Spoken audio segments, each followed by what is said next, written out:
All right, we're going to get through this book if it kills us. But I'm going to wait until people come on to start reading this shit. We're going to read today. I ain't about to stop me now, goddamn. Turn that motherfucker like that. He's looking at us. Matter of fact, shit.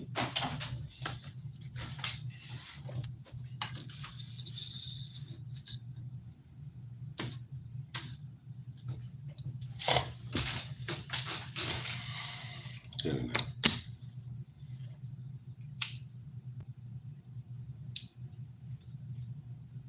Girl.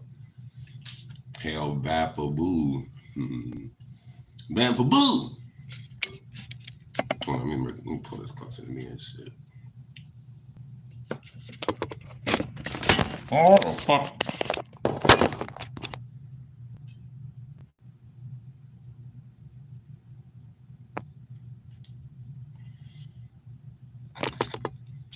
There we go. I see it's 7 people in here, but like I don't see no chat. Like, am I tripping?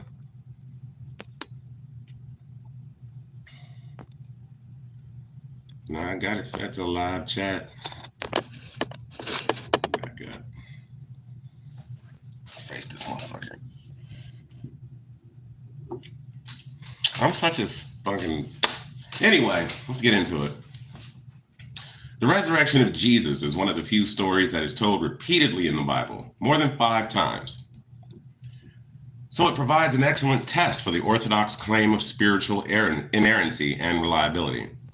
When we compare the accounts, we see they don't agree. An easy way to prove this is to issue the challenge to Christians. Tell me what happened on Easter.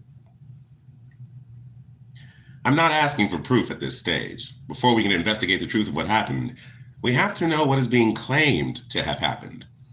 My straightforward request is merely that Christians tell me exactly what happened on the day that their most important doctrine was born. Believers should eagerly take up this challenge, since without the resurrection, there is no Christianity. Paul wrote, "If Christ be not risen, we are found false witnesses of God, because we have testified of God that he raised up Christ, whom he raised not up, if so be that the dead rise not." That was 1 Corinthians 15, 14 through 15. The conditions of the challenge are simple and reasonable. In each of the 4 Gospels, begin at Easter morning and read to the end of the book. Matthew 28, Mark 16, Luke 24, and John 20 through 21. Also, read Acts 1, 3 through 12, and Paul's tiny version of the story in 1 Corinthians 15, 3 through 8. These 165 verses can be read in a few moments. Then, without omitting a single detail from these separate accounts, write a simple, chronological narrative of the events between the resurrection and the ascension. What happened first, second, and so on. Who said what and when and where these things happened. The narrative does not have to strive to present a perfect picture. It only needs to give at least one plausible account of all the facts. The important condition to the challenge, however, is that not one single biblical detail be omitted. Of course, the words have to be accurately translated, and the ordering of events has to follow the biblical order. Fair enough. Many Bible stories are given only once or twice and are therefore hard to confirm. The author of Matthew, for example, was the only one to mention that at the crucifixion, dead people emerged from the graves of Jerusalem to walk around and show themselves to everyone. An amazing event that would hardly have escaped the notice of the other gospel writers or any other historians of the period.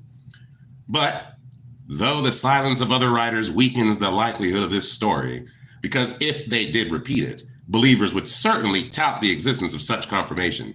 It does not disprove it. This confirmation comes with contradictions. Thomas Paine tackled this matter 200 years ago in the Age of Reason, stumbling across dozens of New Testament discrepancies. I lay it down as a position which cannot be controverted.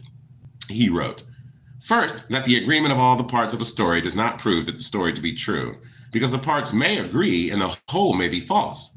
Secondly, that the disagreement of the parts of a story proves the whole cannot be true." I tried to solve the discrepancies myself and failed. One of the first problems I found is in Matthew 28, verse 2. After two women arrived at the tomb, quote, "And behold, there was a great earthquake. For the angel of the Lord descended from heaven and came and rolled back the stone from the door and sat upon it." Let's ignore the fact that no other writer mentioned this quote unquote great earthquake. This story says that the stone was rolled away after the women arrived in their presence.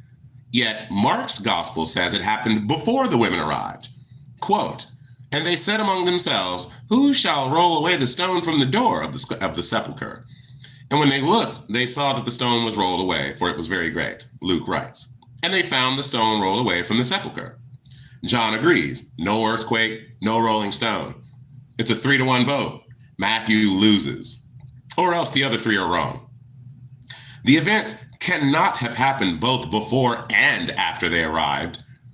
Some Bible defenders assert that Matthew 28, verse 2 was intended to be understood in the past perfect, showing what had happened before the women arrived. But the entire passage is in the aorist, in the past tense, and it reads in context like a simple chronological account. Matthew 28:2 begins, "And behold," not "for behold." If this verse can be so easily shuffled around, then what is to keep us from putting the flood before the ark or the crucifixion before the nativity? Another glaring problem is the fact that in Matthew, the first post-resurrection appearance of Jesus to the disciples happened on a mountain in Galilee, not in Jerusalem, as most Christians believe, as predicted by the angel sitting on the newly moved rock, where he said, quote, "And go quickly and tell his disciples that he is risen from the dead, and behold, he goeth before you into Galilee, there shall ye see him."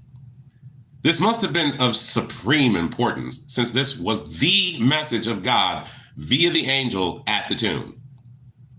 Jesus had even predicted this himself 60 hours earlier during the Last Supper in Matthew 26, verse 32. After receiving this angelic message, then the 11 disciples went away into Galilee, into a mountain where Jesus had appointed them. And when they saw him, they worshiped him, but some doubted. Reading this at face value and in context, it's clear that Matthew intends this to have been the first appearance. Otherwise, if Jesus had been seen before this time, why did some doubt? Mark agrees with Matthew's account of the gospel's Galilee message, but gives a different story about the first appearance. Luke and John give different angel messages and then radically contradict Matthew. Luke shows the first appearance on the road to Emmaus and then in a room to Jerusalem, in Jerusalem. John says it happened later than evening in a room, minus Thomas. These angel messages, locations, and travels during the day are impossible to reconcile. Believers sometimes use the analogy of the 5 blind men examining an elephant, all coming away with a different definition. Tree trunk for the leg, rope for the tail, horse for the trunk, wall for the side, and fabric for the ear. People who use this argument forget that each of the blind men was wrong. An elephant is not a rope or tree. You can put the 5 parts together to arrive at a non-contradictory aggregate of the entire animal. This has not been done with the resurrection. Apologists sometimes compare the resurrection variations to differing accounts given by witnesses of an auto accident. If one witness says the vehicle was green and the other says it was blue, that could be accounted for by different angles, lighting, perception, or definitions of words. The important thing, the apologists claim, is that they do agree on the basic story. There was an accident. I'm not a fundamentalist inerrantist. I'm not demanding that the evangelists must have been expert, infallible witnesses. None of them claims to have witnessed the actual resurrection. But what if one person said the auto accident happened in Chicago and the other said it happened in Milwaukee? At least one of these witnesses has serious problems with the truth. Luke says the post-resurrection appearance happened in Jerusalem, but Matthew says it happened in Galilee, 60 to 100 miles away. Could they all have traveled 150 miles that day by foot, trudging up to Galilee for the first appearance and then back to Jerusalem for the evening meal? There's no mention of any horses, but 12 well-conditioned thoroughbreds racing at breakneck speed as the crow flies would need about 5 hours for the trip without a rest. And during this madcap scenario, could Jesus have found time for a leisurely stroll to Emmaus, accepting toward evening an invitation to dinner? Something is very wrong here. And this is just the tip of the iceberg. Of course, none of these contradictions prove that the resurrection did not happen, but they do throw considerable doubt on the reliability of the supposed reporters. Some of them were wrong. Maybe they were all wrong. I say to Christians, either tell me exactly what happened on Easter Day, or let's leave the Jesus myth buried next to Aster, Ishtar, the pagan goddess of spring, after whom your holiday was named. What time did the women visit the tomb? Matthew says it was as it began to dawn. Mark says it was very early in the morning at the rising of the sun, when the sun had risen just after sunrise. Luke said very early in the morning at early dawn. John said when it was yet dark. Who were the women? In Matthew, they were Mary Magdalene and the other Mary. In Mark, they were Mary Magdalene, the mother of James, and Salome. In Luke, they were Mary Magdalene, Joanna, Mary the mother of James, and other women. In John, just Mary Magdalene. What was their purpose? In Matthew, it was to see the tomb. In Mark, they had already seen the tomb and brought spices. In Luke, they had already seen the tomb and brought spices. In John, they had already been spiced before they arrived. Was the tomb opened when they arrived? In Matthew, no. In Mark, yes. In Luke, yes. In John, no. Who was at the tomb when they arrived? In Matthew, it was one angel. In Mark, it was one young man. In Luke, it was two men, and in John, it was two angels. Where were these messengers situated? According to Matthew, it was an angel sitting on the stone. According to Mark, it was a young man sitting inside on the right. According to Luke, it was two men standing inside, and according to John, two angels sitting on each end of the bed. What did the messengers say? In Matthew, they said, fear not ye, for I know that ye seek Jesus, which was crucified. He is not here, for he is risen, as he said. Come, see the place where the Lord lay, and go quickly and tell his disciples that he is risen from the dead. And behold, he goeth before you into Galilee. There shall ye see him. Lo, I have told you. In Mark, they said, be not affrighted. Ye seek Jesus of Nazareth, which was crucified. He is risen, he is not here. Behold the place where they laid him. But go your way, tell his disciples and Peter that he goeth before you into Galilee. There shall ye see him, as he said unto you. In Luke, it says, why seek ye the living among the dead? He is not here, but is risen. Remember how he spoke unto you when he was yet in Galilee, saying, the Son of Man must be delivered into the hands of sinful men and be crucified, and the third day rise again. In John, it just says, woman, why weepest thou? Did the women tell what happened? According to Matthew, they did. According to Mark, no. According to Luke, they did. According to John, they did. When Mary returned from the tomb, did she know Jesus had been resurrected? According to Matthew, she did. According to Mark, she did. According to Luke, she did. But according to John, she didn't. When did Mary first see Jesus? According to Matthew, it was before she returned to the disciples. According to Mark, it was before she returned to the disciples. According to John, it was after she returned to the disciples. Could Jesus be touched after the resurrection? According to Matthew, yeah. According to John 20, verse 17, no. But according to John 20, verse 27, yes. That's a little weird. After the women, to whom did Jesus first appear? According to Matthew, 11 disciples. According to Mark, 2 disciples in the country, later to 11. According to Luke, 2 disciples in Emmaus, later to 11. According to John, 10 disciples. Judas and Thomas were absent. According to Paul, first to Cephas, then to the 12. Where did Jesus first appear to the disciples? According to Matthew 28, 16 through 17, it was on a mountain in Galilee, 60 to 100 miles away. According to Mark 16, 12, and 14, to 2 in the country, to 11 as they sat at meat. And according to Luke, in Emmaus, about 7 miles away at evening, to rest in a room in Jerusalem later that night. And according to John 20:19, in a room at evening. Did the disciples believe the two men? According to Mark, they didn't. According to Luke, they did. What happened at that first appearance? According to Matthew, disciples worshiped, some doubted, go preach. According to Mark, Jesus reprimanded them and said, go preach. According to Luke, Christ's incognito vanishing act materialized out of thin air, reprimand, supper. According to John, he passed through a solid door, disciples happy, Jesus blesses them, no reprimand. Did Jesus stay on earth for more than a day? According to Mark, no. According to Luke, no. According to John, yes. And according to Acts, yes. Where did the ascension take place? According to Matthew, there was no ascension. The book ends on a mountain in Galilee. According to Mark, it was in or near Jerusalem after the supper. According to Luke, it was in Bethany, very close to Jerusalem after supper. But according to John and Paul, there was no ascension. And according to Acts, he ascended from Mount of Olives.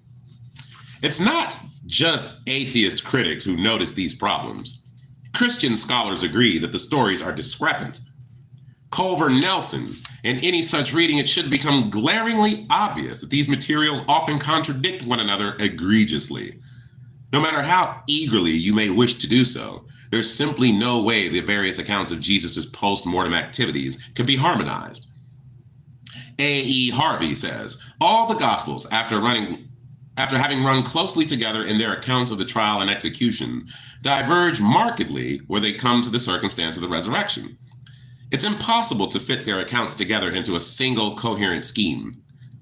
Thomas Sheehan agrees. Despite our best efforts, the gospel accounts of Jesus' post-mortem activities, in fact, cannot be harmonized into a consistent Easter chronology. The religiously independent, though primarily Christian, scholars at the Westar Institute, which includes more than 70 Bible scholars with a PhD or the equivalent, conclude the 5 Gospels that report appearances, Matthew, Luke, John, Peter, Gospel of the Hebrews, go their separate ways when they are not rewriting Mark. Their reports cannot be reconciled to each other. Hard historical evidence is sparse.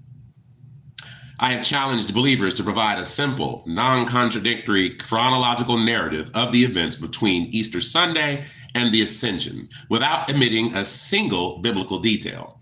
Some have tried, but without misinterpreting words or drastically rearranging passages, no one has given a coherent account. Some have offered harmonies, apparently not wondering why the work of a perfect deity should have to be harmonized, but none have yet met the reasonable request to simply tell the story. C.S. Lewis and Christian apologist John McDowell offer 3 choices in urging us to consider who Jesus was: liar, lunatic, or Lord. But this completely ignores a 4th option: legend.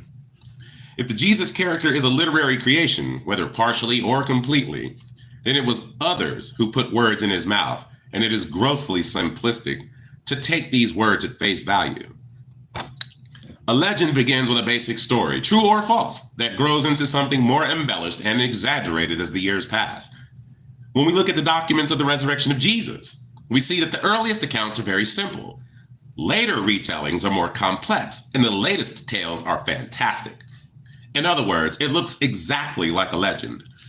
The documents that contain a resurrection story are usually dated like this: Paul, 50 through 55, in 1 Corinthians 15, 3 through 8, Mark, 70, Matthew, 80, Luke, 85, Gospel of Peter, 85 through 90, John, 95. This is the general dating agreed upon by most scholars, including scholars at the Westar Institute.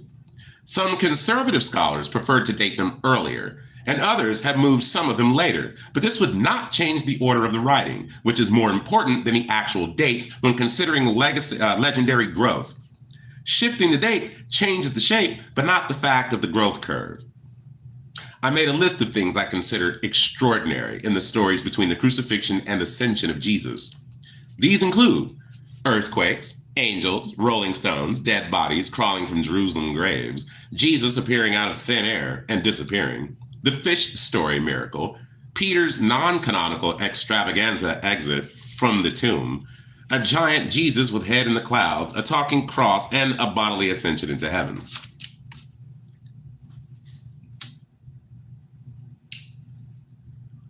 Perhaps others would choose a slightly different list, but I'm certain it would include most of the same events.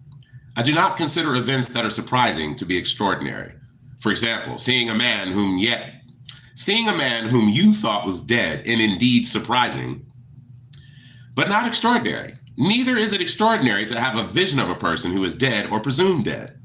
I mean, my dad heard the voice of my mother for a long time after she died, and though it seemed quite real and spooky, he knew it was just in his mind. After a period of time, those hallucinations abated. This is just not that extraordinary. Then I counted the number of extraordinary events that appear in each resurrection account. In the order in which the accounts were written, Paul has none, Mark has 1, Matthew has 4, Luke has 5, Peter has 6, and John has at least 6. John wrote, "And many other signs truly did Jesus in the presence of his disciples, which are not written in this book." Putting these on a time graph produces a curve that goes up as the years pass. The later resurrection reports contain more extraordinary events than the earlier ones, so it's clear that the story, at least in the telling, has evolved and expanded over time. In finer detail, we can count the number of messengers at the tomb, which also grows over time, as well as the certainty of the claim that they were angels. Because in Paul's account, there were no angels. According to Mark, it was just one young man sitting. According to Matthew, it was one angel sitting. According to Luke, 2 men standing. According to Peter, 2 men or angels walking. And according to John, it was 2 angels sitting. Other items fit the pattern. Bodily appearances are absent from the first 2 accounts, but show up in the last 4 accounts, starting in the year 80 CE. The bodily ascension is absent from the first 3 stories, but appears in the last 3, starting in the year 85 CE. This ballooning of details reveals the footprints of legend.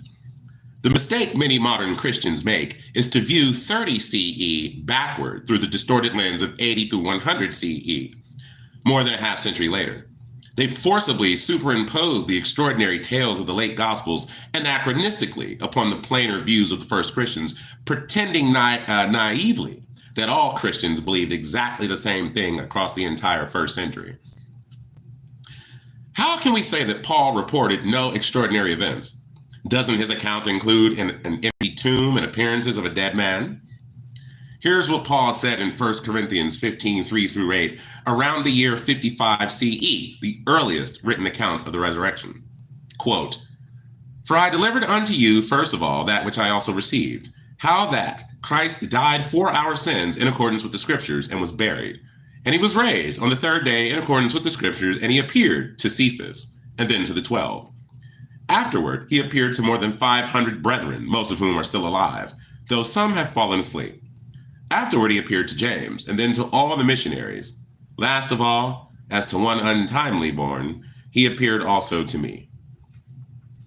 This is a formula or a hymn in poetic style that Paul claims he received from a believer reciting an earlier oral tradition. He edited the end of it, obviously. It's possible that this passage originated just a few years after Jesus lived, although notice that Paul does not call him Jesus here. It's interesting that one of the arguments some apologists give the authenticity of the New Testament is that it is written in a simple narrative style, unlike the poetic style of other myths and legends. Yet, the very first account of the resurrection is written in a poetic, legendary style. This letter to the Corinthians was written at least a quarter of a century after the events to people far removed from the scene. Corinth is about 1,500 miles away by land. None of the readers, many or most not even born when Jesus supposedly died, would have been able to confirm the story. They had to take Paul's word alone that there were 500 brethren who saw Jesus alive. But who were these 500 nameless people, and why didn't they or any of the thousands who heard their stories write about it? And isn't 500 a suspiciously round number?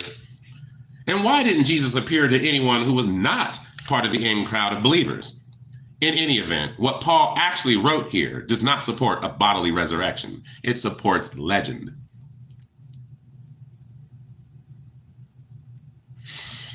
First, notice how simple it is. this earliest resurrection story. No angelic messages, no mourning women, no earthquakes, no miracles, no spectacular bodily ascension into the clouds. Nowhere is there an empty tomb. The word buried is the ambiguous itafe, which simply means put in a grave, which is taphos. Although a taphos could be a common dirt grave or a stone sepulcher, it is important to note that this passage does not use the word sepulcher that first appears in Mark's later account. Since Paul does not mention a tomb, he can hardly conclude with confidence he was thinking of an empty tomb. Those who think he was talking of a tomb are shoehorning Mark's gospel back into this plain hymn. Neither is there a resurrection in this passage. The word raised is igiero, which means to wake up or come to. Paul did not use the word resurrection, although he certainly knew it. Igiero is used throughout the New Testament to mean something simpler. Now it is high time to awaken out of sleep was not written to corpses. Awake, thou that sleepest, and arise from the dead, and Christ shall give thee light, was also written to breathing people. So Paul obviously means something non-physical here, even with his use of resurrect, contrasted with igiero. Before you get up, you have to wake up. Matthew uses igiero like this. There arose a great tempest in the sea, insomuch that the ship was covered with waves, but he was asleep. And his disciples came to him and igiero him, awoke him, saying, Lord, save us, we perish. No one thinks Jesus resurrected from a boat. Whatever Paul may have believed happened to Jesus, he did not say that his revived body came out of a tomb. It's perfectly consistent with Christian theology to think that the spirit of Jesus, not his body, was awakened from the grave, as Christians today believe that the spirit of grandpa has gone to heaven while his body rots in the ground. In fact, just a few verses earlier, Paul confirms this. Flesh and blood cannot inherit the kingdom of God. The physical body is not important to Christian theology. But what about the post-mortem appearances Paul mentions? Don't they suggest a risen body? I mean, actually, the word appeared in this passage is also ambiguous and does not require a physical presence. The word opthi, from the verb horao, is used for both physical sight as well as spiritual visions. For example, and a vision appeared, opthi, to Paul in the night. There stood a man of Macedonia, and after he had seen the vision, horama, immediately he endeavored to go into Macedonia. No one thinks the Macedonian was standing bodily in front of Paul when he, quote unquote, appeared to him. Paul includes Peter in his list of appearances by Christ, yet at the transfiguration described in Matthew, we find the same word used for an appearance to Peter that was not physical. Quote, and after 6 days, Jesus takes Peter, James, and John, his brother, and brings them up into a high mountain apart, and was transfigured before them. And his face did shine as the sun, and his raiment was white as the light. And before there appeared, opthi, Moses and Elijah talking with him. Did Moses and Elijah appear physically to Peter? Shall we start looking for their empty tombs? This is obviously some kind of spiritual experience. Besides, if we believe Mark and Matthew, Paul's first witness to the resurrection appearances was an admitted liar. In a court of law, Peter's reliability would be seriously compromised since he had repeatedly denied knowing Jesus just a couple of days earlier after he had promised Jesus he would be loyal. Paul himself was not above using a lie if it furthered his message. Let God be true and every man a liar. For if the truth of God hath more abounded through my lie unto his glory, why yet am I also judged a sinner? Paul, needing to establish credentials with his readers, tacks onto the list that Christ appeared also to me. So if we look at the description of that appearance, we can see what he means. Paul claimed that he had met Jesus on the road to Damascus. But notice that Jesus did not physically appear to Paul there. He was knocked off of his horse and blinded. I know there's no horse in the story, but for some reason I pictured a horse, an example of legend making. Anyway, how could Jesus appear physically to a blind man?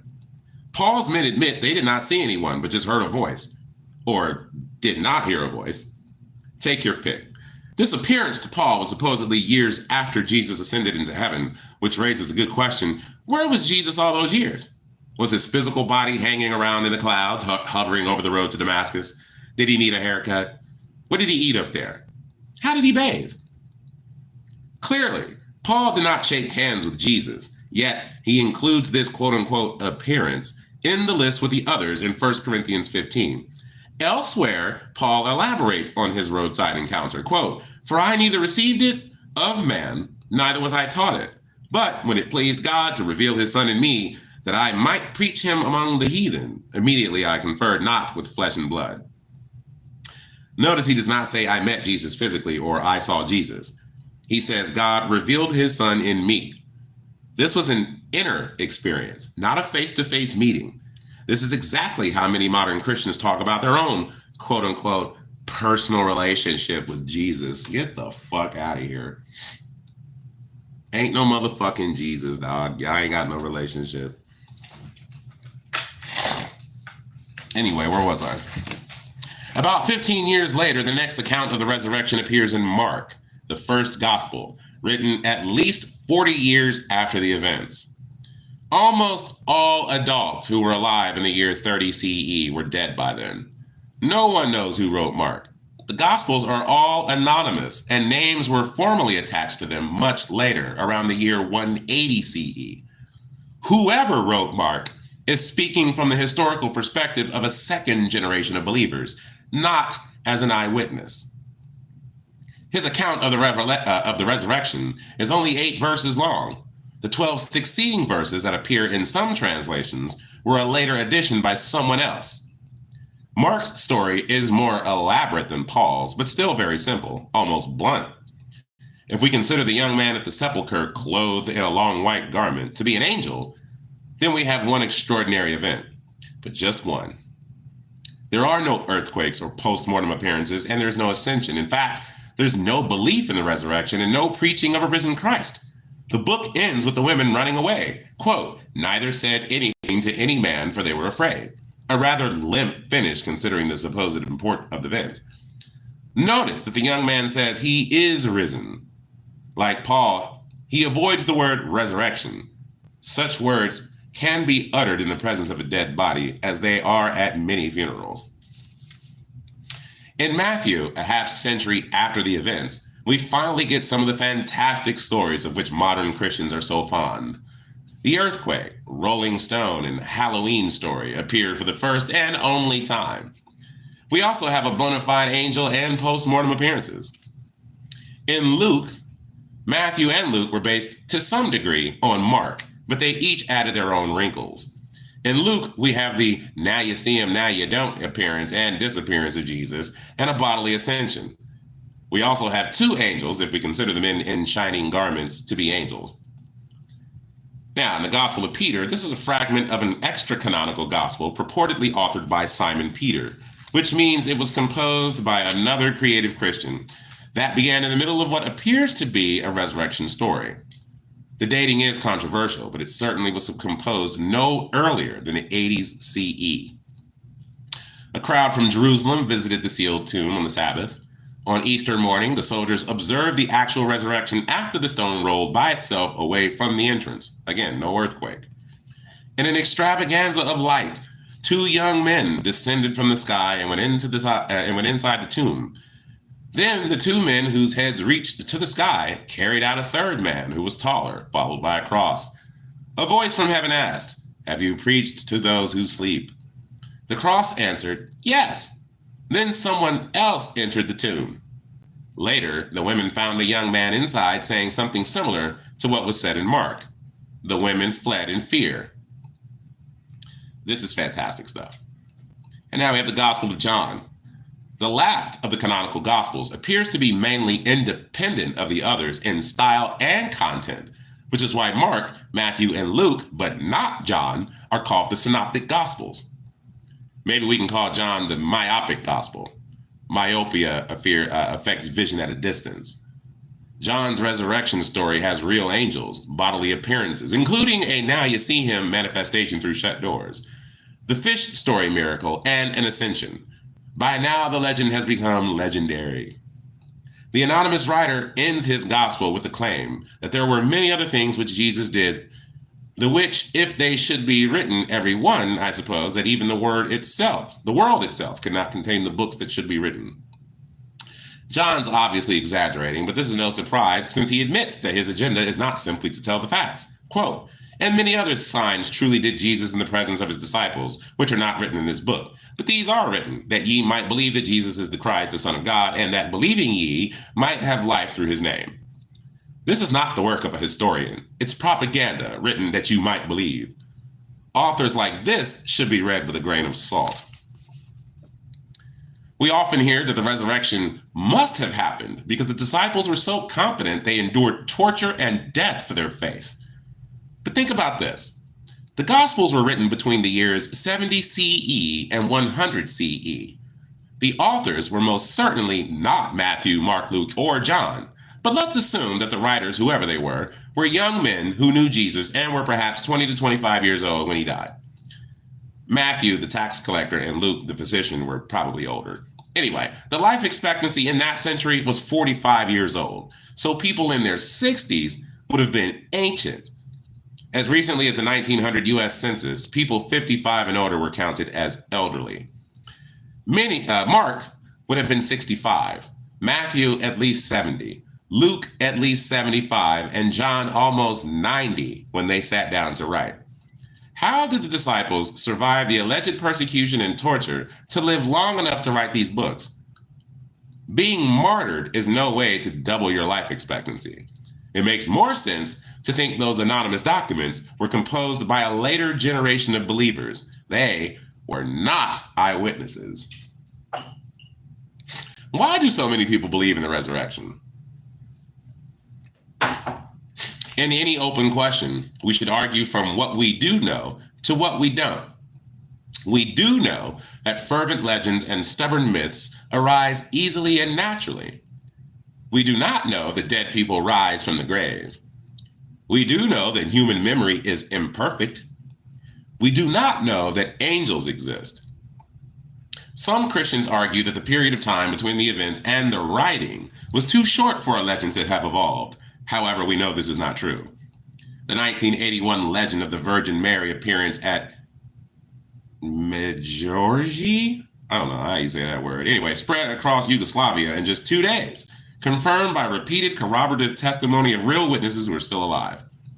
International pilgrims visited the place almost immediately, some claiming that they were healed at the spot. Yet, few Protestants believe the story. Shall we start looking for the empty tomb of Mary?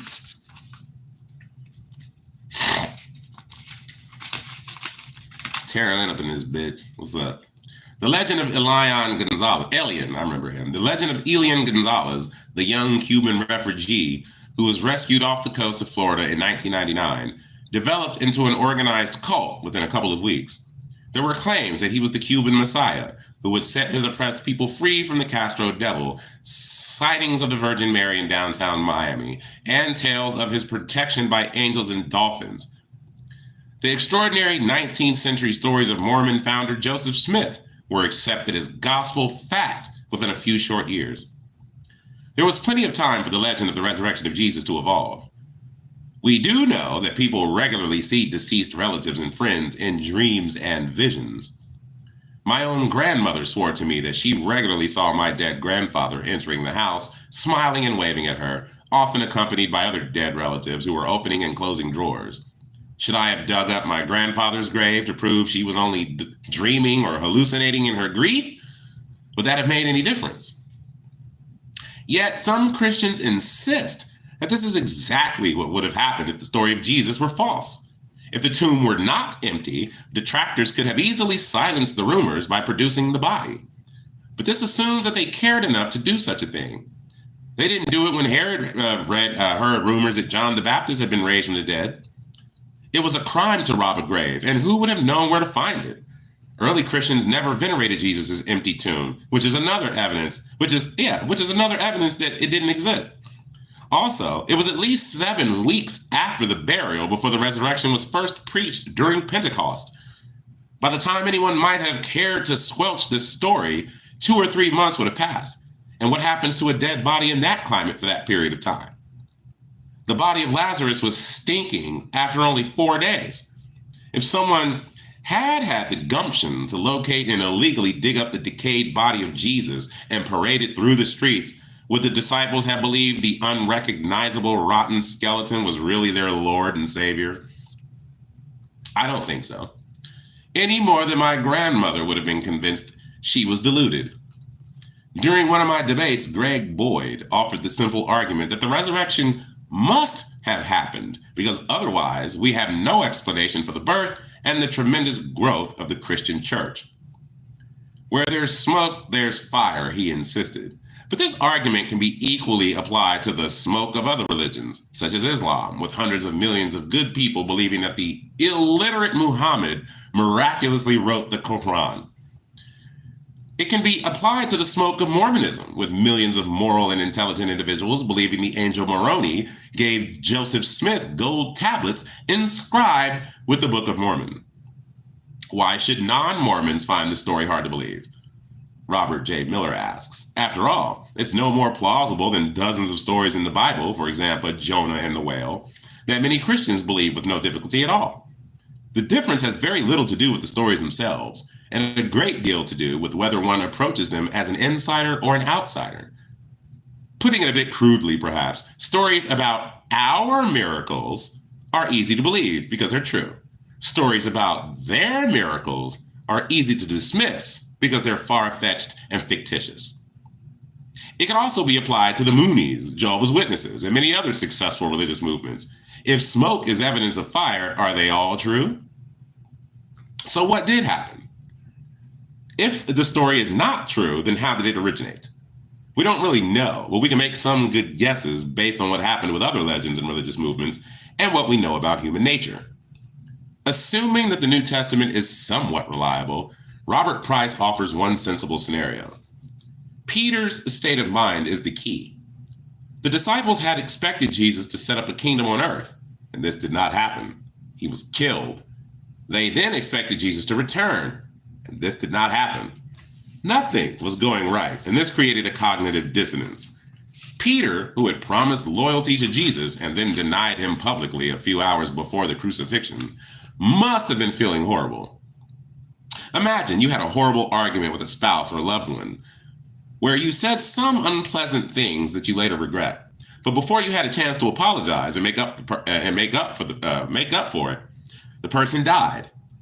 Picture your state of mind: grief, regret, shock, embarrassment, sadness, and a desperate wish to bring the person back and make things right.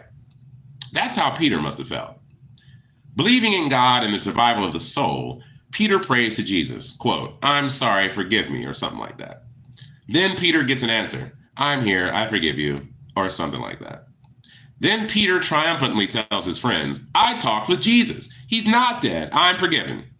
His friends say, "Peter talked with Jesus? Peter met Jesus? He's alive." It's a spiritual kingdom, or something like that. Paul then lists Peter as the first person to whom Christ appeared. We don't need to know exactly what happened, only that things like this do happen. Look at the 19th century Millerites who evolved into the Seventh-day Adventists when the world did not end as they had predicted. Or the Jehovah's Witnesses, whose church rebounded after the failed prophecies of Charles Russell and Joseph Rutherford that the world would end in 1914. Oops, they meant 1925. They got creative and said Jesus actually returned to earth spiritually. After the 21st century death of Rulon Jeffs, the prophet of the fundamentalist Latter-day Saints church who was predicted to rise from the dead, his son, Warren Jeffs, declared that his father had, in fact, been resurrected spiritually and was now directing the church from another dimension. Warren then took his father's many young wives, the ones that did not run off at least. Robert Price elaborates, when a group has staked everything on a religious belief and burned their bridges behind them, only to find this belief disconfirmed by events, they may find disillusionment too painful to endure. They soon come up with some explanatory rationalization, the plausibility of which will be reinforced by the mutual encouragement of fellow believers in the group. In order to increase further the plausibility of their threatened belief, they may engage in a massive new effort at proselytizing. The more people who can be convinced, the truer it will seem. In the final analysis, then, a radical disconfirmation of belief may be just what a religious movement needs to get off the ground. I mean, there have been other plausible scenarios explaining the origin of the legend, but we don't need to describe them all. The fact that they exist shows that the historicity of the bodily resurrection of Jesus cannot be taken as a given. The legend idea is respectful. The idea of a legend is respectful to the humanity of the early Christians. We do know that the human race possesses an immense propensity to create, believe, and propagate falsehood. So, what makes the early Christians exempt? Weren't they just people? Did they never make mistakes? Were they so superhuman that they always resisted the temptations of exaggeration and rhetoric? Did they have perfect memories? Given the discrepancies in their accounts, why not treat those early believers like ourselves, not as cartoon characters, but as real human beings with normal human fears, desires, and limitations? The fact that my grandmother was hallucinating did not make me love or respect her any less. The legend idea is respectful of the historical method. We're not required to jettison the natural regularity that makes history work. We can take the New Testament accounts as reports of what people sincerely believed to be true, not what is necessarily true. We can honor the question, do you believe everything you read? The legend idea is respectful of theology. If Jesus bodily ascended into physical clouds, then we are presented with a spatially limited flat earth God sitting on a material throne of human size with a right and left hand. If Jesus physically levitated into the sky, where is his body now?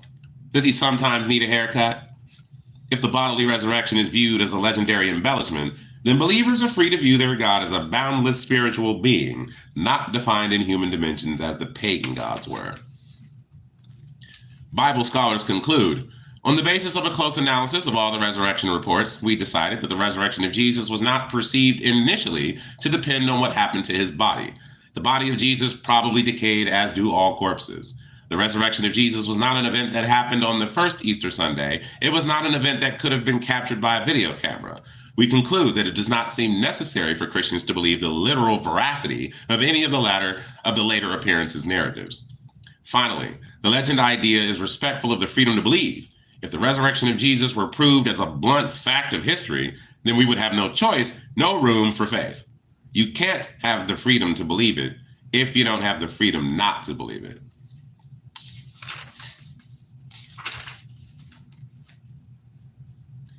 Chapter 17, we go to Washington. It starts with a quote from Benjamin Franklin. It says, when a religion is good, I conceive it will support itself. And when it does not support itself, and God does not take care to support it, so that its professors are obliged to call for help of the civil power, 'tis a sign I apprehend of its being a bad one. During the presidential campaign of 2000, George W. Bush visited Milwaukee and posed for a photo op at FaithWorks, a publicly funded faith-based agency housed in a convent. He promised that when he became president, programs like this would receive billions more in public aid. He pledged to, quote, level the playing field, to allow overtly religious organizations with religious agendas to compete for public dollars to provide social services. Of course, many religious groups were already receiving vast infusions of public money. Prior to the Welfare Reform Act, however, these groups were required to form a different secular arm and keep separate books. If they took down their crosses and religious symbols and did not preach or proselytize, they could use the tax dollars to feed the hungry, provide housing for the homeless, and perform other social services. We at the Freedom from Religion Foundation have been uncomfortable with that arrangement because money that tax-exempt religious organizations would have used for social work could be spent on ministry. But we had never sued over such subsidies, since the government could claim a purely secular agenda in granting such money, and the religious organizations ostensibly were using the tax dollars for quote-unquote secular purposes. While many religious people and organizations have done truly good work using their faith as a vehicle for charity, what is often ignored is the fact that while their churches get the credit, the taxpayers often get the bill. Groups such as Catholic Charities USA, Lutheran Social Services, and Jewish Social Services have provided community services for decades with little apparent proselytizing. although not without occasional scandals, such as when audits revealed that Catholic charities took free U.S. government surplus grain and sold it to famine victims. George W. Bush changed that dynamic. He turned the tentative charitable choice provisions into a major federal faith-based bureaucracy. His faith-based initiative erased the line between church and state, encouraging all religious groups to apply for federal money without the need to set up a separate organization or pretend to be secular. One of his first acts as president was to set up the Office of Faith-Based and Community Initiatives in the White House, headed up by John DiIulio. I guess that's how you say it. Offices in other departments followed. Since 2001, thousands of religious charities have sprung up, all attracted by the promise of public dollars. Many had no previous track record. Billions of dollars, tax dollars, have freely flowed to undisguised religious organizations that openly laud faith to accomplish their mission. For many of these groups, social work is secondary to their primary mission of saving souls and promoting their gospel. Far too often, the provision of social services is just an excuse to proselytize to students, prisoners, patients, and other needy people. Faith Works was an explicitly Christian organization whose purpose was to bring homeless addicts to Christ. It ministered to recently paroled inmates, ostensibly trying to reconnect them with the outside world and find them employment. This is a worthy goal, but Faith Works' only tools were prayer, Bible study, and church attendance, with the hope that the participants might meet someone in church who would give them a job. It had no certified counselors. Indeed, Faith Works had no track record of accomplishment in Milwaukee. The organization's only claim to effectiveness was that it was faith-based. Wisconsin's Republican governor, Tommy Thompson, diverted hundreds of thousands of dollars of quote-unquote discretionary funds to jumpstart Faith Works, funds that were given to the state via the Federal Temporary Assistance for Needy Families program. What a fucking piece of shit. Oh, wow. Anyway, Faith Works did not open its doors until after it had received huge taxpayer grants. After finding out about the program, thanks to Bush's campaign endorsement, we sued. I was a taxpayer plaintiff in that case, along with Annie Laurie and Ann Gaylor, as staff members of the Freedom from Religion Foundation. Governor Thompson, a Roman Catholic, was outraged that we would challenge the program, especially since President Bush endorsed it. He vowed to resist our attempt to stop it. But Wisconsin Attorney General James Doyle, a Democrat who later became governor, advised him not to fight us. Doyle pointed out that spending public money on a private religious ministry is unconstitutional. The governor ignored his attorney general's advice and hired expensive outside counsel to defend the state from our lawsuit. Thompson had reacted identically to two previous cases by the foundation, our Good Friday and Marriage Savers lawsuits. Both times he lost. Doyle was right. Where public money goes, public accountability should follow. Faith Works, a private religious organization, was not responsible to the government or to the people. When we got into discovery in the Faith Works lawsuit, it became clear that this would be a slam dunk. Scratching beneath the surface revealed that this fly-by-night religious outfit was taking tax dollars for purely sectarian purposes. Although Faith Works claimed after the fact that it was segregating public money from private donations, restricting tax dollars to the secular parts of its work, the judge saw through this ploy. A pitiful number of men had graduated from the expensive program, and trying to get figures from Faith Works on its effectiveness was like fishing in a dry lake. The group had no way to separate the funds or the program. Money is fungible. It all went to enhance ministry. We won a strong decision from the federal court. We eventually lost a lesser complaint tacked onto that lawsuit challenging a smaller allocation through the Department of Corrections. The courts, invoking a lamentable school voucher reasoning, decided this was voluntary. Since our main victory staunched the major flow of funds, Faith Works dried up and went out of business. Without tax dollars, it was nothing. Our Faith Works lawsuit was the first fully adjudicated victory of a challenge to George W. Bush's faith-based initiative.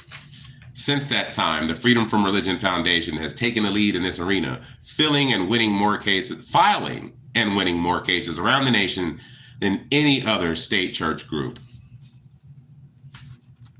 Holy monkey fuck, dude. I think I'm gonna pause it there for the cause, if I dare. Let me find a pen so I can mark my spot and then put my bookmark in and light this blunt. It's only 2:46. Nuh-uh. What? Time ain't going nowhere. Jesus is a bitch. Yeah, I agree. Jesus is a fucking lame ass fucker. I'm just playing. I mean, I don't even fuck with Jesus. He's just a fucking character, dog. Like, it's ridiculous to think he has any significance. Hello, Doreen DV. Repent and believe the gospel of Jesus is coming back soon. Why would I do that? We just read how a bunch of that shit is made up. And the gospels weren't even written by the people to whom the names were, to whom the names were assigned. And for the record, Chris, constantly saying Jesus is king isn't really doing anything. It's not helping your case. It's not making any one of us want to convert. It's having the opposite effect. The more you say it, the more I don't want to say I'm getting angry, but it just shows like how you guys don't even take your own faith seriously. You think constantly spamming the same bullshit over and over again is somehow making you look good in the eyes of your dumbass Jesus, when actually it's not. And all you're doing is being a pest and a troll. And I don't think that Jesus would appreciate that. So maybe you should adhere to the teachings of Jesus and love thy neighbor, or perhaps do unto others as you would have others do unto you, or do not do unto others as you would have others not do unto you. So if you wouldn't want somebody constantly spamming your shit with a belief that you don't agree with, maybe don't do that to someone else. Or you can continue to be like every other Christian and hypocritically continue to do what you're doing. But just know you're having the opposite effect. Let me go grab a lighter. Stupid ass Christians. Always thinking that if you just say this shit over and over again, then maybe a motherfucker will come around. Not me, sir. I read too much.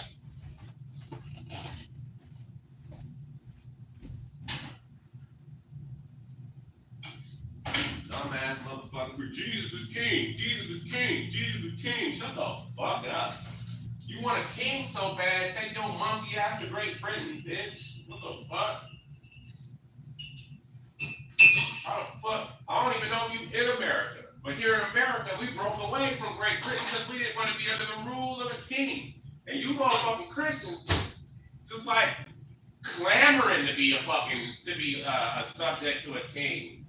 Well, get the fuck out of America then. You obviously don't like not being ruled by a king. So go where they have kings at. Dumbass.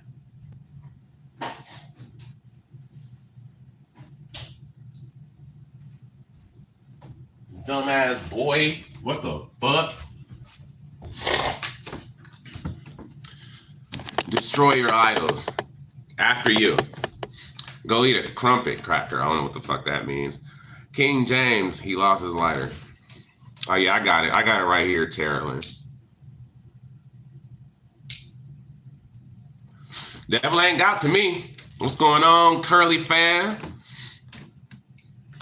What's gotten to me is intelligence, skepticism.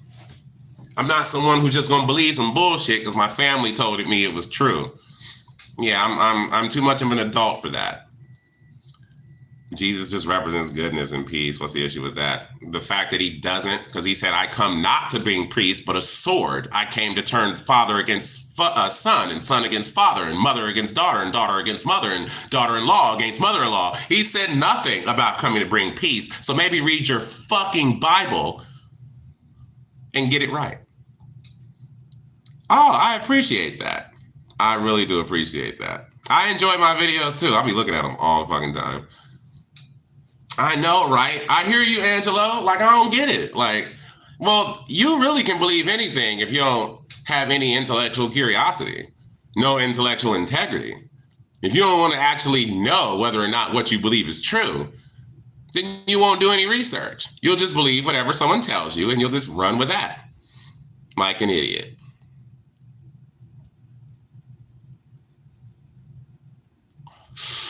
Shit, remember that time Jesus cursed a fig tree because it didn't have no figs on it and he was hungry?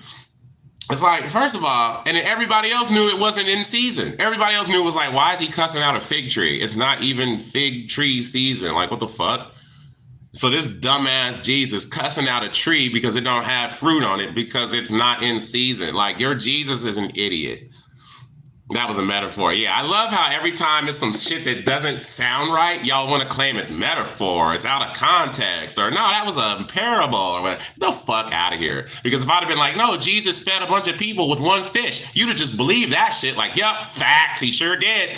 But as soon as I said, nah, Jesus cussed out a tree, now you're like, oh no, that was metaphor. I love how it's when it's some fuck shit, some shit that goes against what you've been taught to believe. Now all of a sudden it's metaphor. Get the fuck out of here. So is that how we do it? Just all the pretty parts of the Bible is facts, but all the shit that seems troublesome and problematic, all that shit's metaphor. I'd like to see you go through every single fucking everything from the Genesis to Revelation. I want you to go through every fucking book and tell which parts of that are facts and which ones are not facts. Which ones am I supposed to look at as true and which ones am I supposed to take as, oh, well, that's not actually what it meant. You have to like look at it sideways and squint real hard and turn your head right and all this bullshit. It's like, get the fuck out of here. Right, like, there is no son of God. There is no God. But anywho, and even if there were, like, to keep it real, even if there were, I wouldn't worship him because I read the Bible and I know that Jesus ain't shit. Homosexuality is a sin and anger is of an emotional person, not a wise person. I don't give a fuck what you think sin is. Sin is not a concept to which I subscribe. So it doesn't matter to me. I don't care what your book says is a sin. You can go fuck right on off with your book. Doesn't mean a thing. Fucking hell. I know. Got like one sensible person in the room. What's going on, Nate? Nate in the beach. Yeah, I agree. And that's what half these motherfuckers do. Like, y'all ever read the comments from these quote unquote Christians in response to my videos and see how vile and vitriolic they can be, calling me names and judging me, telling me I'm going to hell and all this other shit. And every single one of those goes against the teachings of your Jesus, where he says, do not call a person a fool. He who calls someone a fool is in danger of hellfire himself. So you can go ahead and quote that verse where it says only a fool has said there's no God. And then I will point you to where Jesus said, don't call motherfuckers fools. So how about read your fucking Bible, know what it says. Like, y'all motherfuckers is so dumb. Like, I don't fucking get it. Like, y'all worship idols all the time. Like, I was just thinking about, there's this one dude whose videos I sometimes respond to. And I was thinking like scrolling through his videos, I kept noticing that he wears a lot of Nike products. Like, it was either a jersey or a Nike hat or a Nike shirt or a Nike hoodie or a Nike hat. Like, I was like, bro, like almost all your videos, you're wearing Nike. And I'm like, you're a fucking Christian. Like, I don't get it. Like, you don't think that your God would be like upset about that? Like, Nike is a God of victory and it's a female God. So I'm pretty sure the God of the Bible who says, I suffer not a woman to fucking have authority over men. Like, so that would be kind of problematic. So you're wearing a brand named after a female God and who is not Jesus. Like, now I'm not saying that he should have worn a bunch of clothes that have Jesus all over it, but it's just like, what are you doing? And then it would be different if it was just like one video. But it's like I said, I'm scrolling through like this, like at least the first 10 videos I scrolled through, this dude got on Nike apparel in every single video. And I'm just like, bro, don't you know the history of Nike? I don't think your God would appreciate that. I mean, how's that any different from if he were to wear a bunch of shit by someone who, I don't know, was sympathetic to the Church of Satan or was a devil worshiper. And then that person founded, say, I don't know, I'm gonna just pick a brand like fucking Nautica. Let's say it's some devil worshiper created the brand Nautica. And here you are wearing Nautica all the motherfucking time as a Christian because you don't have any fucking information to go off of. You didn't look into it. You didn't see if this would offend your God. You just wore it because, again, it's not really about your religion. It's like you're just a consumer. You're just a consumer engaging in consumerism.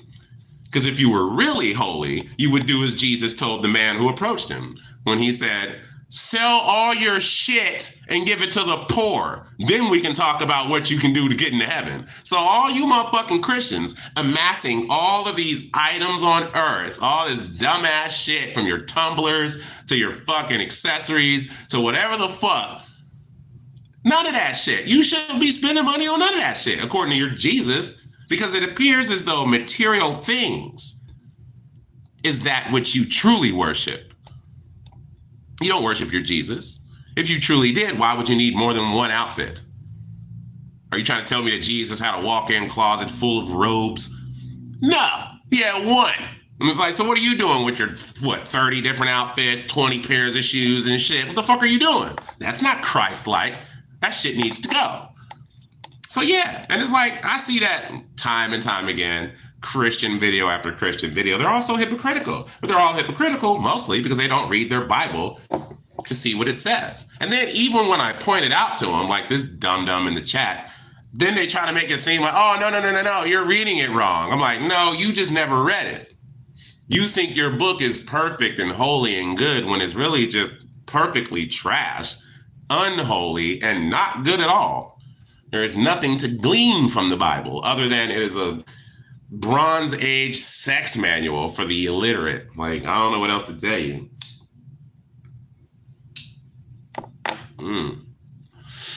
Ain't that right? Yeah, that's right. Fucking A. Fucking A. I'm stupid. There we go. I love you too, Carolyn. Even though your comments be like off of the wall, I appreciate them. I appreciate every one of them. Yeah, I mean. Nate, I appreciate it, buddy. I love you too, dog. I love Curly fan, 10, 11, you know. I mean, he keeps saying I got angry. I haven't gotten angry once throughout this entire stream. Like, I mean, I may get a little passionate, you know what I'm saying? Because, but I'm not angry. Like, I don't think any of y'all have never seen me angry. Most people in life have not seen me angry, with the exception of a few ex-girlfriends. You know what I mean? Like, now they've seen me angry, but most motherfuckers in life don't mean enough to me to get angry. Like, it's just, whatever, fuck you, like, and that's really it. Just kind of going about my way. Only angry people yell and curse. That's not true. Because you could be a coach on a football team. You know what I'm saying? And you're just yelling because it's a lot of people and you're trying to get your voice heard. And you cuss just because you're passionate. You don't even have to be angry to cuss or yell. Like, I don't get that. That doesn't make sense. I mean, who am I talking to? Is this a child? Are you under 13? Like, what are we doing here? Jesus had righteous anger. Oh, see, now when Jesus had it, it's righteous. But when anyone else has it, it's not. See how contradictory you are? Like, y'all don't even stay consistent. Like, but it's cool. I still appreciate you coming in here, dog. He's like, only when he's angry with the team. He don't have to be angry with the team. He could be trying to rile them up. You know what I'm saying? I'm talking about like a pep talk before the game. You know what I'm saying? Or he could be happy. What about when they win and they yell and they look mad? But it's like, but if you're there, you actually hear that they're not mad at all. And they're just celebratory. And they're just like, like, yeah, we fucking beat their ass and can't wait for the next game. And like, and all that shit. So it's like, you're just wrong. Like, not everything's black and white. In fact, most things reside in the gray area. But I understand why Christians don't see it that way because they're not taught to see things. They're not taught nuance. I'll put it that way. Well, anywho, Beat Boop. That's funny. That's a funny name. He cursed a tree. Yeah, he did. Like, I mean, it was ridiculous. Like, Jesus dumb as fuck. Like that right there, I was like imagining what that might have looked like. He just standing there at this tree with no fruit on it, going the fuck off. Like I get it, because you're not you when you're hungry, as the Snickers commercials has made clear. So yeah, I get it. He was hungry. He was like, oh, I bet a fig tree, and there wasn't no figs on it, and he got all excited for nothing. So apparently he's not all knowing. But anywho, so yeah, he getting mad at the motherfucking tree, and it's like, is that righteous anger? Was he righteously mad at a tree for not bearing fruit when it's out of season? Shut your he was righteously mad ass up. Like, you don't make any sense, bro. Jesus is a fictional character, Brandon. Right, straight up. Like, you don't have proof that he does exist. Don't try to switch the burden of proof. You are the one with the burden of proof. You're the one saying all this mystical nonsense happened by mystical made up people. So where's the proof? Present your evidence. It's not up to us. You tell me, hey, there's a flying dragon outside my house. It's pink and fucking, I don't know. And I'm like, oh, all right, well, let me see it. And you're like, well, it's invisible. Like, all right, well, let's put some like heat lamps or some shit, some shit that we can detect it. It's like, oh, nah, he puts off like a code signature so you can't see him with heat. I'm like, all right, well, let's put like powder on the ground or something so we can like track his footprints. Like, oh, he don't never be on the ground. Instead like, oh, well, what the fuck? If like there's nothing to determine, if there's nothing differentiating a God who cannot be detected, then he's effectively no different from a God that doesn't exist. It's just that simple. It's called logic. Maybe you should look into it. What about the Quran? I don't really care about the Quran, Miles. Like, I mean, just straight up, you know what I'm saying? But I wouldn't even care about Christianity. But I live in America where Christianity is the number one religion. And as a result, they have the most effect, the most influence over our politics, which means they have the most influence over my personal life. And I don't subscribe to their ideology. So that's why I attack Christianity. Now, if I lived in a more Muslim-dominated country, first of all, I'd probably try to get the fuck out of there. But secondly, I would probably be a Muslim. You know what I'm saying? Like, because that's just what it is, dog. Or whatever country you live in, whatever religion is the dominant one, 9 times out of 10, that's the one you're going to subscribe to and think that that's the correct one. So all you fucking incredulous sons of bitches in America thinking, oh, I have the right one, Jesus. And it's like, all right, well, if you were born in India, you'd be saying something different. If you were born in Pakistan, you'd be saying something different. Like, get the fuck, if you were born in fucking, I don't know, fucking Africa somewhere, you'd be thinking something different. There's a good chance you'd still be Christian, but that's all I'm saying. It's like, but it could be like one of those African Christian traditions, which vary differently. So anywho, I'm just like, you're not taking shit into account. Like, you just happen to be born into the correct religion. You don't think that that's like just a little weird that every person in every religion just happens to be born in the correct one because they all think that they're in the correct religion and all the rest are bullshit.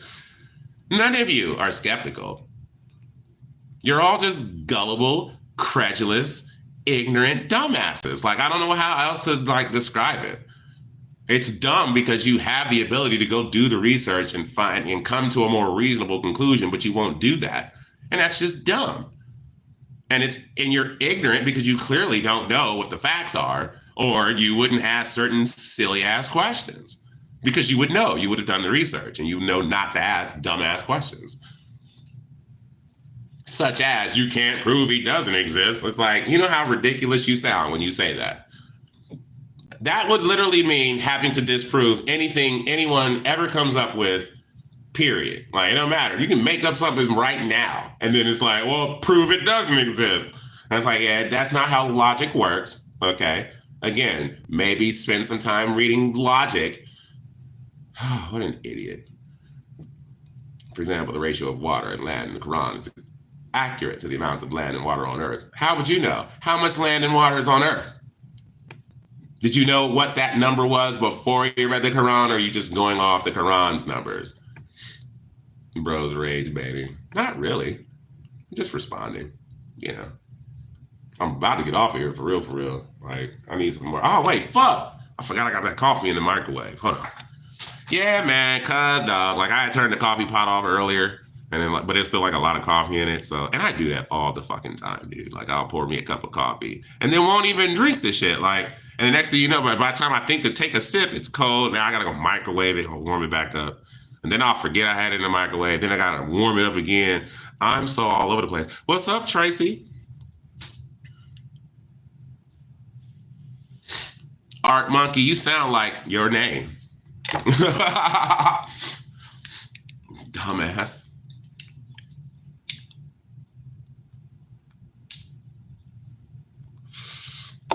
I'm about to flip this camera around. No, Please, I want your answers. If not, let me know. What you talking about? Answers to what?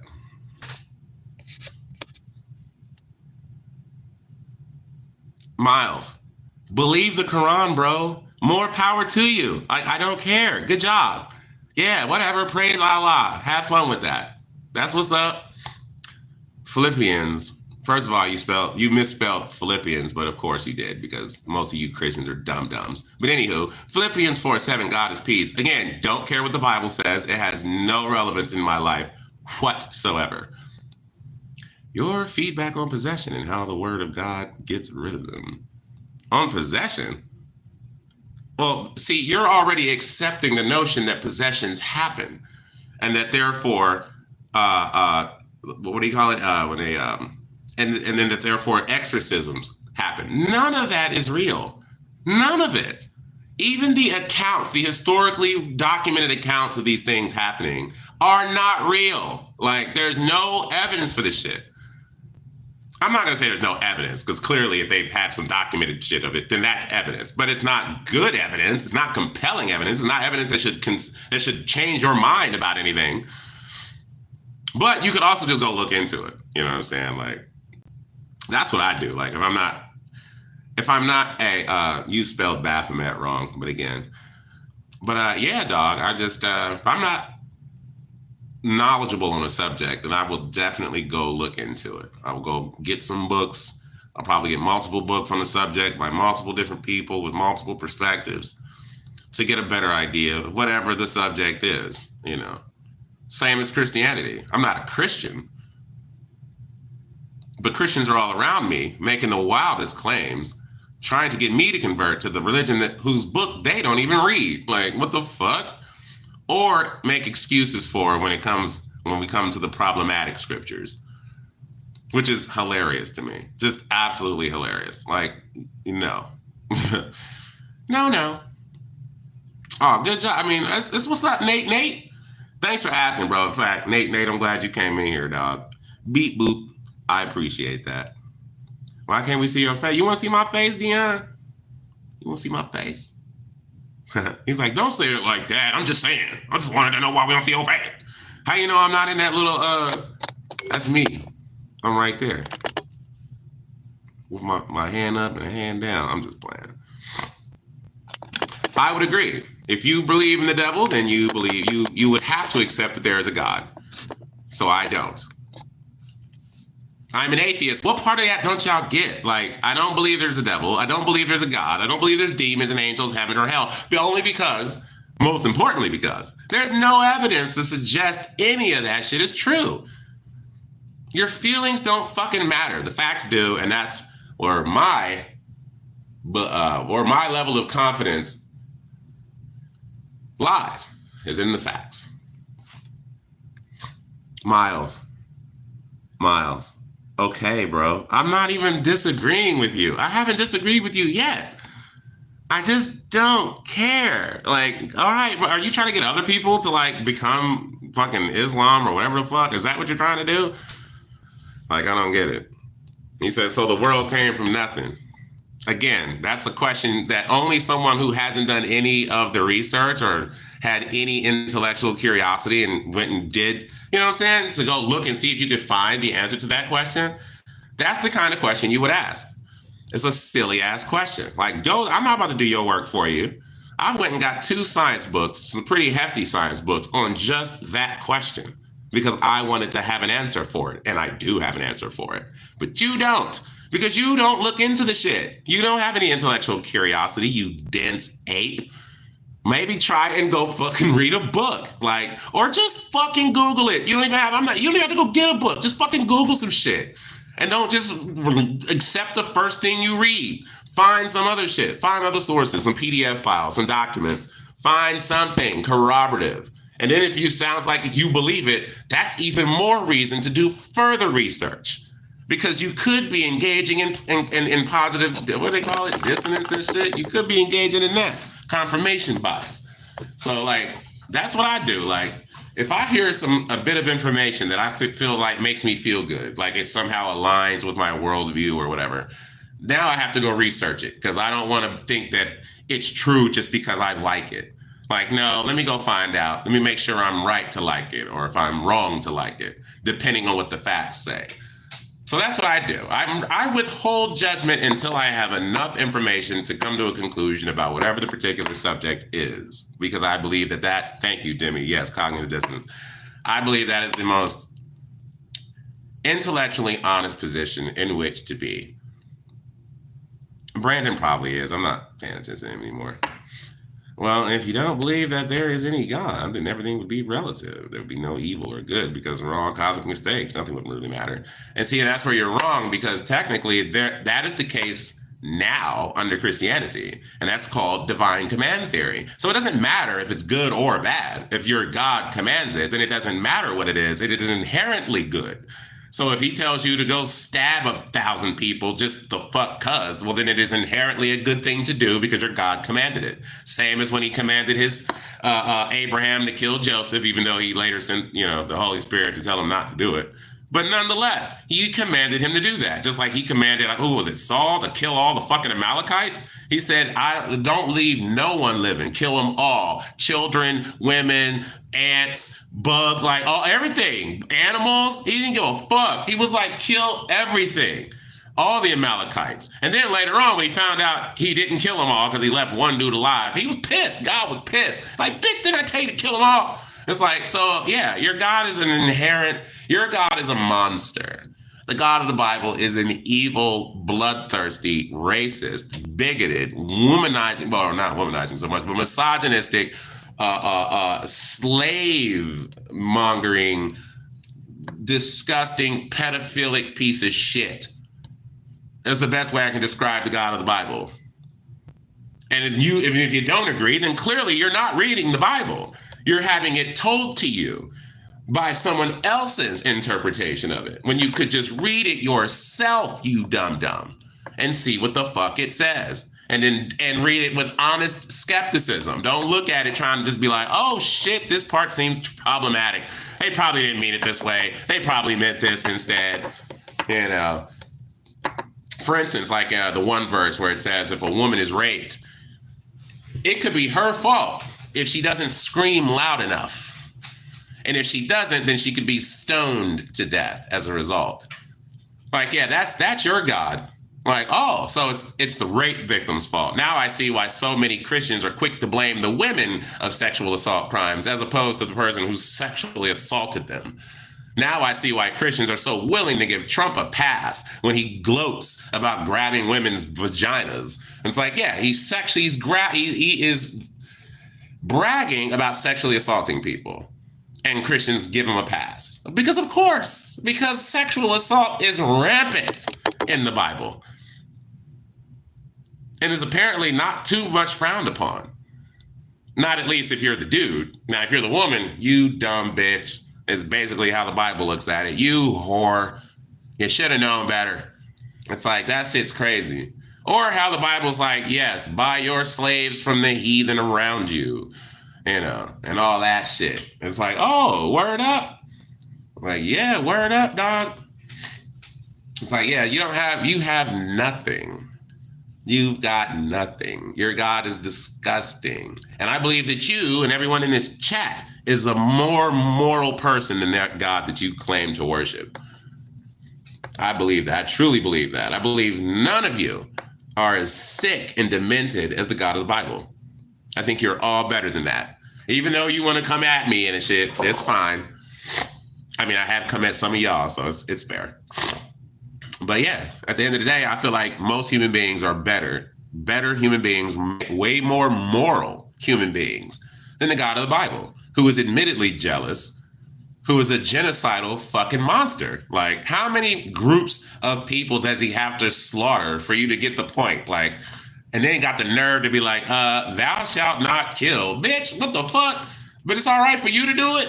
We can't kill, but you can do it willy-nilly. Killed off the Amalekites, destroyed the entire cities of Sodom and Gomorrah, just to name a few. Like, and then it wasn't bad enough to just like kill all the like men or something. It's like, nah, he was like, kill everybody, everyone, pregnant women, babies, dogs, cats, camels, everything. Kill them. I'm killing them all. And then if you don't listen to me, I'll kill you too. Which is exactly what he did to Lot's wife, because she was a human being with compassion. And she's hearing the screams of other human beings who are being burned to death. And she turned around in compassion, and as a result, turned into a pillar of salt because she disobeyed God. It was like, damn, so your God is not compassionate. It's like you couldn't just understand that that's like a human reaction. That is a human thing to do, to hear other people in agony and want to help, or at least curious to see what's the fuck going on. And then you're going to punish her. And now she's dead. Ain't this a bitch? Now you done put Lot's daughters in a situation where they feel they need to get their father drunk, get pregnant by their father, all because they felt like, oh, there ain't no other dudes for us to fuck. So I guess we're fucking dad. Like, your Bible is gross. Just gross. And it's gross because none of that shit happened. They made that shit up. You didn't have to put that in the story. What the fuck? Why did I need to know about that? Was that just a common thing? Daughters just fucking their fathers, getting pregnant by them and shit? Like, hell nah. Hell nah. Jesus died for our sins. No, God sent Jesus to die for the sins that he came up with. It's like, you the dumbass. You supposed to be this all-powerful, all-knowing God, but the best you could come up with is a system in which, in order to save these people who you could just forgive, or you could have just immediately created them in heaven. Why even put them down here to begin with? But nonetheless, you're the one who devised the system wherein which you had to sacrifice your son. You had to send him to earth in bodily form to be tortured and murdered in a very horrific fashion, and then be raised in 3 days just to forgive the sins of humanity that we didn't even bring upon ourselves. You said we did it. It's just like, it's some bullshit.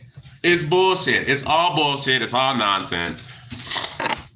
And y'all take it as fact because you're just credulous. Like, I don't know what else to tell you. And for those of you who don't know what these words mean, credulous means you're willing or eager or easily persuaded by an argument. Like, you can just willing to believe some shit. And incredulous is the exact opposite. It's just you just cannot make yourself believe this thing. So you're credulous when it comes to, oh, God did it with no evidence, no nothing, you know. And even if we were to give it to you, like, all right, well, then how did he do it? Like, you still haven't answered the question. First of all, hold on, let me write this blunt again.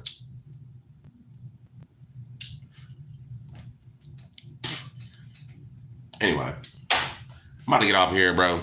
I'm kind of hungry. Actually, I'm fucking starving. So, what am I going to eat, though? I ate all those pot stickers. But there's only like 5 of them left. Like, that's not going to do shit. Fuck. I got some cereal, but I don't really want no cereal. I got some, I don't even think I got the good cereal left. Shit. I had like a box of Crave.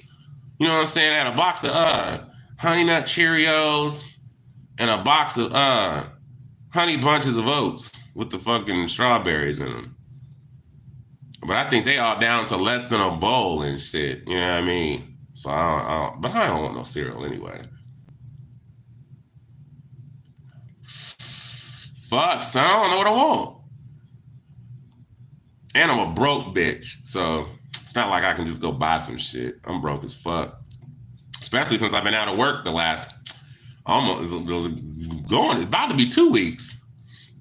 Just ever since I had my back surgery, I haven't been able to go to work.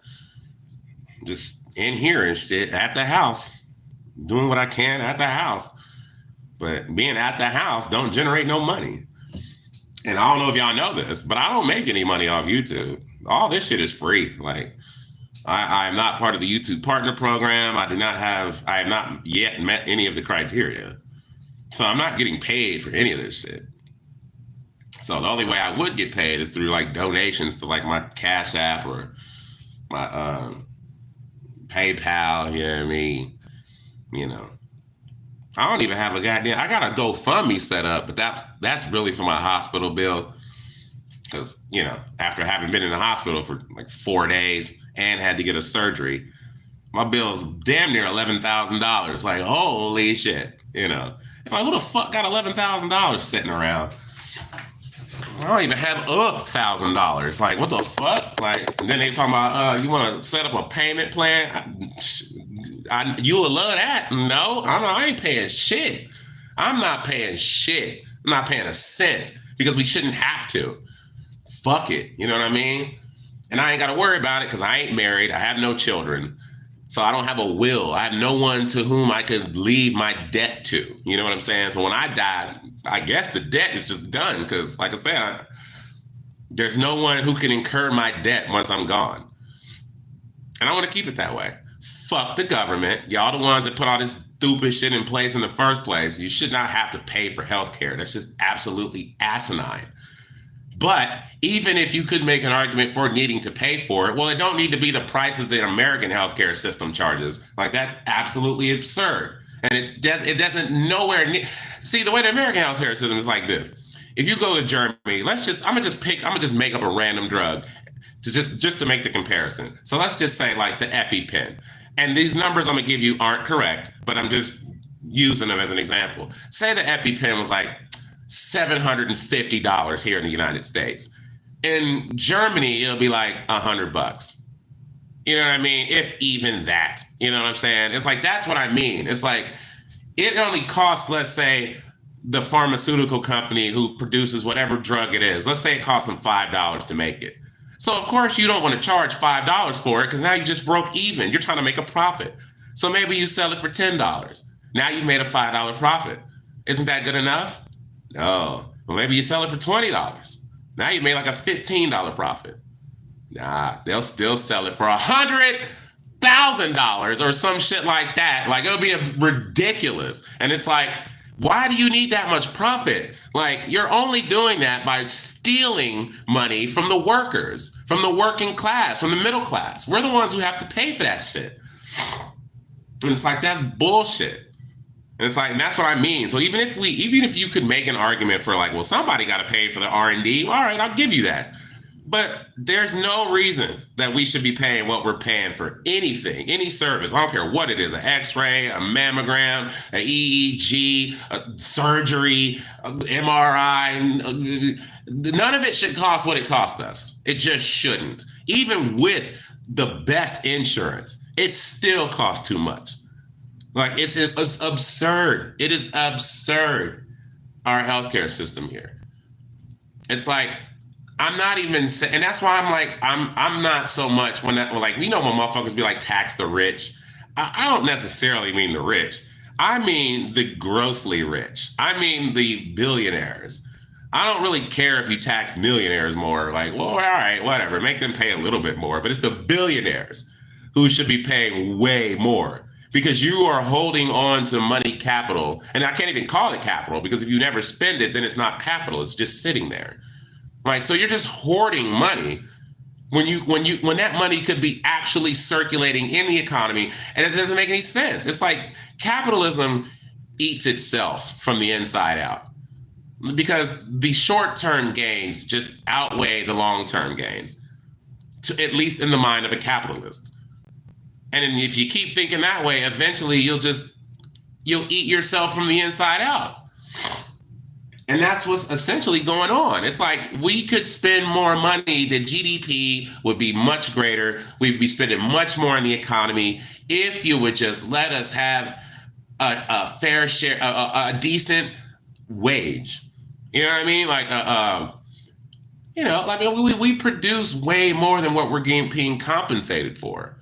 Just so these fucking CEOs and shareholders can keep amassing more and more wealth that they'll never spend. It'd be different if it's like, oh, well, they'll spend it eventually. They'll never spend it. Their grandkids will never spend it. That's how much money we're talking here. It's like, no one can spend that amount of money. It would be hard to spend $1 billion, let alone multi-billions of dollars. Like, why would anyone need that amount of money when you reside in the same country where you have your fellow countrymen starving or without medication or without a good education or without a house or land on which to put the house. Like, you've robbed the American dream of the people, from the people, because you wanted to be richer and hold onto money and power, money that you'll never spend, and power that you only wield in the service of your own self-preservation at the expense of the American people. That's what I'm talking about. Like, billionaires should not exist. I'm not saying go kill them. That's not going to solve anything. But we need to fix the system that allows billionaires to exist. Like, it's insane. And I mean, because we're the richest country in the world. It doesn't make any sense if you saw the amount of money that we produce in this God-for-fucking-saken country. There's no reason why not every single human being in the United States could not have at least $1 million. Every single human being, I don't care if you were just born today or if you're 100 years old, doesn't fucking matter. You know, every single person. I'm even including people in prison, in all the prisons in America. There's no reason every single human being, barely a human to the ones rotting in prison, could not all have $1 million. We should all have at least $1 million. And make it so bad. Even so, these billionaires, if we were to take it from just the billionaires, we just take the money from the billionaires. They're the only ones paying for this, right? They would still, at the end of the day, be billionaires. That's what makes it so fucking gross. It's like, you won't even take away your status. You'll still have more money than everyone else. You'll still have more power and influence than everyone else. Like, so why can't you have all that and still be a little more, you know, egalitarian? You know what I mean? Like, still help out. Like, I'm not saying you gotta save the world, but Jesus fucking Christ, you live in the same country as your other fellow men who just a few blocks down the street is on food stamps, you know, walking to their job because they can't afford a car. And yet here you are in your gated enclave looking down on them like it's their fault that they're getting robbed blindly by you fucking billionaire pieces of shit. It's insane. Anywho, yeah, because you don't have a logic that you adhere to. Your epistemology is completely fucked. So yes, what I'm saying makes no sense to you because you don't read anything, idiot. You don't have any intellectual curiosity. That's the point. Well, that's why everything I'm saying to you either sounds foreign or just completely wrong because you haven't read anything. You don't do any investigation. You don't study. You left school and was like, I guess I'm done learning. Or you're still in school being indoctrinated and not educated. And that's why you asking these dumbass questions and saying dumbass comments because you're clearly an ignorant, unlearned, unread, dumb fuck. Like, I don't know how else to put it. Like, what the fuck? But I do appreciate you being here, though. You know what I'm saying? Like, I mean, you could not be on my channel right now, and you could be anywhere else, actually. But here you are, listening to me. So I appreciate it. I know it sounds like I'm going off and I'm mad, but I'm not. I just like to use colorful language. I'm having a great time. I'm smoking a blunt. It's a wonderful day outside, as you can tell from the fucking view. You know, I mean, it's like, what, in the 80s, I think? You know. So, yeah, it's all good, baby. You know, I got some books coming in the mail? I don't know. I got to look. I got to see if I got any books coming in the mail. But I'm excited. I think I do, actually. I think I ordered 2 books. Because I keep reading mine and shit. Like, and once I read them, I might fuck around and go reread them. Especially if it's been like over a year. I'll just go reread the book again. I'll reread the book in case I forgot some of what it was telling me. So, because again, intellectual curiosity. So I want to make sure that I'm still on point with whatever it is that I want to be on point about. But anyway, I gotta go. My phone's dying. It's like, what? Hold on. Because it was just like, it's all dark to me right now. Oh, Lord. Hold on. Where is it? 5%. Yeah, my phone finna die. All right, I gotta put this on the charger. I appreciate y'all watching. Even you, Brandon, I don't even care. Like, I appreciate you being here, Brandon. Terrellyn, I appreciate you. Nate, you already know. Miles, have fun with your Quran or whatever, you know. But yeah, I'm out, and y'all have a good day. Peace.